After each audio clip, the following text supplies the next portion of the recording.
ជំរាបសួរកូនកូនក្មួយសិស្សានុសិស្សទាំងអស់គ្នាជាទីរាប់អានបាទតើកូនកូនក្មួយសុខសប្បាយជាទេបាទអញ្ចឹងបាទនៅក្នុងមេរៀននេះបាទលោកគ្រូលើកយកលំហាត់គណិតវិទ្យាថ្នាក់ទី7បាទយើងយកលំហាត់ចំនួនគត់យកមកបាទធ្វើការសិក្សាទាំងអស់គ្នាបាទអញ្ចឹងលោកគ្រូសូមយកលំហាត់ទី1បាទគឺបាទលំហាត់ករកចំនួនគុត n ដែល43តូចជាង n និង n តូចជាង67បាទអញ្ចឹងកូនបាទលំហាត់របស់យើងបាទគេឲ្យ n បាទធំជាង43បាទប៉ុន្តែ n បាទតូចជាង67បាទអញ្ចឹងមានន័យថាn បាទគឺធំជាង43បាទអញ្ចឹងធំជាង43លេខប៉ុន្មានកូន44បាទហ្នឹងហើយអញ្ចឹងលេខ44 45 46 47 48 49 50បាទចុចបាទរហូតដល់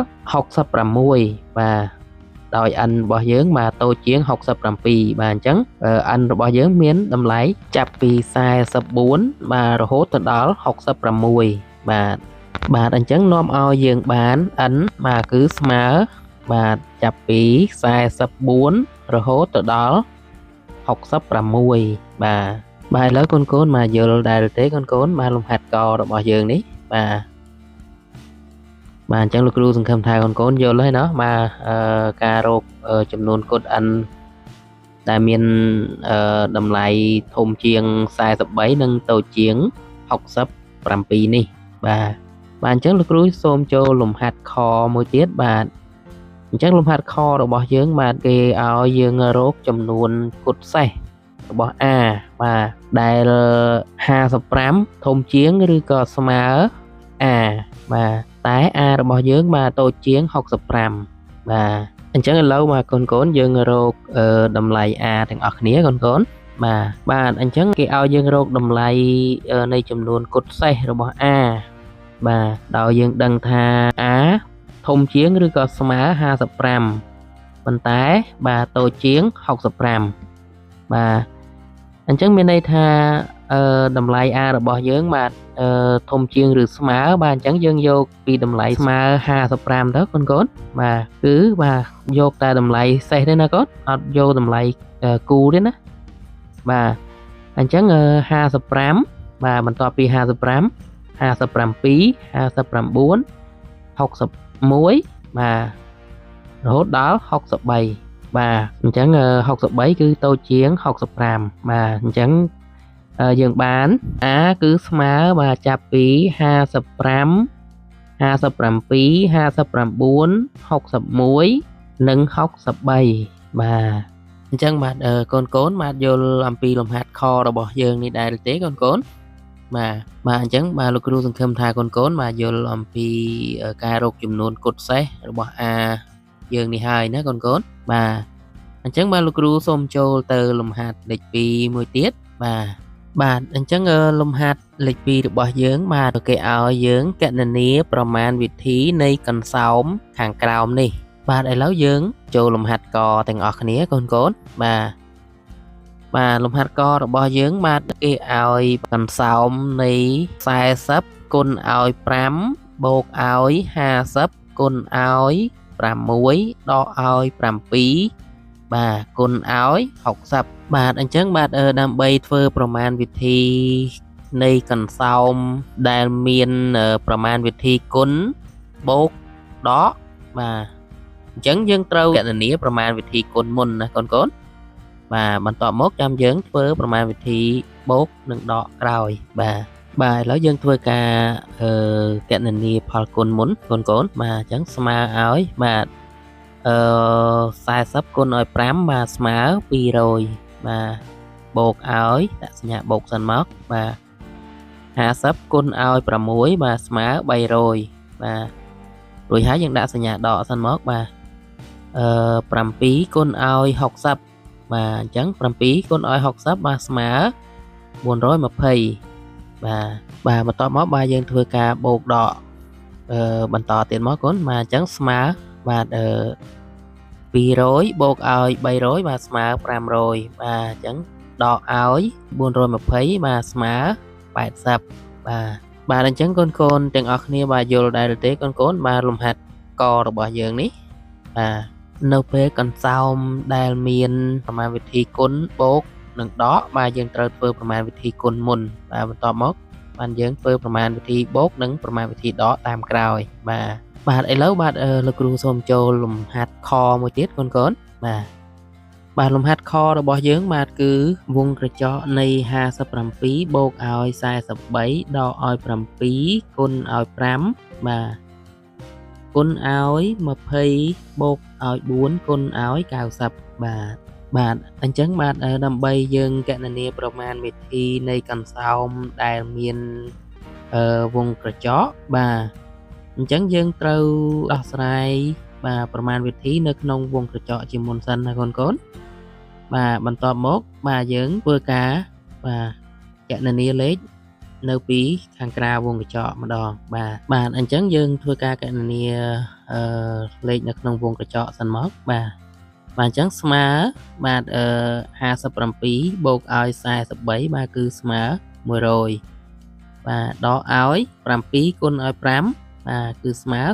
35បាទបន្ទាប់មកបាទយើងសរសេរប្រមាណវិធីនៅខាងក្រៅវងកញ្ចក់យើងឡើងវិញសិនមកកូនបាទឥឡូវយើងធ្វើការដកប្រមាណវិធីនៅខាងក្នុងវងកញ្ចក់យើងចេញមកបាទអញ្ចឹងស្មើបាទ100ដកឲ្យ35បាទគឺស្មើបាទ65បាទអញ្ចឹងបាទយើងគុណឲ្យបាទ20បូកឲ្យ4គុណឲ្យ90បាទបន្ទាប់មកទៀតបាទយើងធ្វើប្រមាណវិធីគុណមុនមកកូនបាទបន្ទាប់មកបាទចាំយើងធ្វើការបូកក្រោយណាកូនបាទអញ្ចឹងស្មើឲ្យបាទ65គុណឲ្យ20ស្មើ1300បាទបន្ទាប់មកយើងបូកបាទ90គុណឲ្យ4បាទគឺស្មើ360បាទអញ្ចឹងយើងធ្វើការបូកមកកូនបាទអញ្ចឹង1300បាទបូកឲ្យ360បាទគឺស្មើ1660បាទកូនបាទយល់ដែរទេកូនបាទលំហាត់ខរបស់យើងនេះបាទគឺយើងត្រូវគណនាប្រមាណវិធីនៅខាងក្នុងវងក្រចកមុនបាទបន្ទាប់មកចាំយើងធ្វើប្រមាណវិធីជាមួយនឹងលេខដែលនៅខាងក្រៅវងកញ្ចក់ម្ដងបាទអញ្ចឹងលោកគ្រូសូមចូលទៅដល់លំហាត់គោរបស់យើងមួយទៀតបាទលំហាត់គោរបស់យើងបាទគឺ56បូកឲ្យ8បាទបូកឲ្យវងក្រចកនៃ47ដក17បិទវងក្រចកវិញបាទចែកឲ្យ5ដក13បាទឥឡូវយើងធ្វើការគណនាបាទប្រមាណវិធីនៅក្នុងវងក្រចកមុនសិនមកកូនបាទអញ្ចឹងស្មើបាទយើងសរសេរ56បូកឲ្យ8មកបាទបូកឲ្យ47ដកឲ្យ17បាទគឺនៅសល់30ចែកឲ្យ5ដក13បាទបន្ទាប់មកទៀតបាទកូនបាទយើងធ្វើប្រមាណវិធីចែកមុនសិនណាកូនបាទរួចហើយបានយើងធ្វើប្រមាណវិធីបូកដកតាមក្រោយបាទឥឡូវយើងសរសេរ56បូកឲ្យ8បាទបូកឲ្យបាទ30ចែកឲ្យ5បាទគឺស្មើ6បាទបូកឲ្យ6ដក13បាទឥឡូវយើងធ្វើការបូកដកលេខយើងបន្តទៀតមកណាកូនបាទអញ្ចឹង56បូកឲ្យ8បាទគឺស្មើបាទ64បាទបូកឲ្យ6ដក13ទៀតមកបាទអញ្ចឹង64បូកឲ្យ6បាទគឺស្មើ70បាទ70ដកឲ្យ13បាទគឺស្មើ57បាទអញ្ចឹងកូនបាទយល់ដែរទេកូនបាទលំហាត់គោរបស់យើងនេះបាទអញ្ចឹងលោកគ្រូសង្ឃឹមថាកូនយល់ទាំងអស់គ្នាហើយណា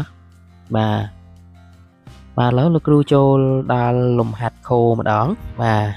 បាទអញ្ចឹងលំហាត់ខោរបស់យើងបាទគឺគ្នាប4គុណឲ្យ15បាទបូកឲ្យ72ចែកឲ្យ8ដកឲ្យវងក្រចកនៃ47ដក23បិទវងក្រចកវិញបាទចែកឲ្យ6បិទគ្នាបបាទគុណឲ្យ2បាទអញ្ចឹងបាទដើម្បីដោះស្រាយកន្សោម នៃប្រមាណវិធីដែលមានគ្នៀបនិងវងក្រចកបាទអញ្ចឹងយើងត្រូវដោះស្រាយប្រមាណវិធីនៅខាងក្នុងវងក្រចកមុនបាទបន្ទាប់មកយើងធ្វើការដោះស្រាយប្រមាណវិធីនៅក្នុងគ្នៀបបាទបន្ទាប់មកទៀតចាំយើងបាទដោះស្រាយជាមួយនឹងប្រមាណវិធីដែលនៅបាទខាងក្រៅគ្នៀបបាទអញ្ចឹងឥឡូវយើងធ្វើការដោះស្រាយប្រមាណវិធីនៅខាងក្នុងវងក្រចកមុនទៅកូនបាទអញ្ចឹងលោកគ្រូសូមដាក់គ្នៀបសិនបាទស្មើឲ្យគ្នៀបបាទបន្ទាប់មកយើងសរសេរលេខរបស់យើងនេះឡើងវិញសិនមកបាទអញ្ចឹងបាទ47ដល់ឲ្យ23បាទគឺនៅសល់24បាទអញ្ចឹងលោកគ្រូសូមសរសេរបាទ24បាទរួចយើងចែកឲ្យ6បាទបិទគ្នៀបវិញគុណឲ្យ2បាទឥឡូវយើងបន្តធ្វើប្រមាណវិធីនៅខាងក្នុងគ្នៀបបន្តទៀតបាទអញ្ចឹងប្រមាណវិធីនៅក្នុងគ្នៀបរបស់យើងបាទគឺយើងត្រូវធ្វើប្រមាណវិធីចែកមុនណាកូនបាទបន្ទាប់មកចាំយើងធ្វើប្រមាណវិធីគុណរួចហើយបានយើងធ្វើប្រមាណវិធីបូកដកតាមក្រោយបាទអញ្ចឹងលោកគ្រូសូមដាក់ស្មើគ្នៀបមករួចហើយយើងសរសេរបាទ4គុណឲ្យ15បាទរួចបូកមកបាទបន្ទាប់មកយើងធ្វើការចែកបាទ72ចែកឲ្យ8បាន9បាទអញ្ចឹងលោកគ្រូសូមដាក់បូក9បាទរួចហើយបាទ24បាទចែកឲ្យ6បាន4រួចហើយយើងបិទគ្នៀបមករួចយើងគុណឲ្យ2បន្តមកទៀតបាទយើងធ្វើការគុណប្រមាណវិធីនៅក្នុងគ្នៀបយើងបន្តទៀតមកកូនបាទអញ្ចឹង4គុណឲ្យ15បាទគឺស្មើ60ហើយយើងបូកឲ្យ9ដក4បិទគ្នៀបវិញមកបាទរួចគុណឲ្យ2បាទឥឡូវ60បូកឲ្យ9បាទគឺ69បាទ69យើងដក4វិញគឺស្មើ65បាទបន្ទាប់មកយើងគុណឲ្យ2បាទ65គុណឲ្យ2បាទគឺស្មើ130បាទអញ្ចឹងកូនទាំងអស់គ្នាបាទយល់អំពីលំហាត់ខូយើងនេះដែរទេកូនអញ្ចឹងបាទលោកគ្រូសូមចូលលំហាត់ងោមួយទៀតបាទជាលំហាត់ចុងក្រោយបាទអញ្ចឹងលំហាត់ងោរបស់យើងបាទគឺ75ដកឲ្យ38ចែកឲ្យ2បូកឲ្យ75ចែកឲ្យ5គុណឲ្យ7បូកឲ្យ81ចែកឲ្យ3ចែកឲ្យ9គុណឲ្យ7ដកឲ្យ15បូកឲ្យ6គុណឲ្យ7បាទអញ្ចឹងកូនបាទនៅពេលដែលកន្សោមដែលមានប្រមាណវិធីបូកដកគុណចែកទាំង4នឹងរួមគ្នានេះបាទគឺយើងត្រូវធ្វើប្រមាណវិធីចែកមុនមកកូនបាទឬក៏យើងធ្វើគុណមុនក៏បានធ្វើចែកមុនក៏បានដែរបាទ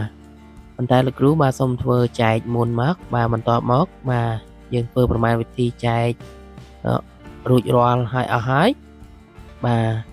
យើងចាប់ផ្ដើមធ្វើប្រមាណវិធីគុណម្ដងបាទរួចហើយយើងបន្តធ្វើប្រមាណវិធីបូកនិងដកក្រោយគេបាទឥឡូវលោកគ្រូសូមដាក់សញ្ញាស្មើមកបាទបន្ទាប់មកបាទយើងសរសេរ75ឡើងវិញមករួចដាក់សញ្ញាដកហើយយើងយកការចែកបាទ38ចែកឲ្យ2បាទគឺបាន19បាទរួចហើយយើងដាក់សញ្ញាបូកមកបាទអញ្ចឹង75យើងធ្វើការចែកឲ្យ5គឺបាន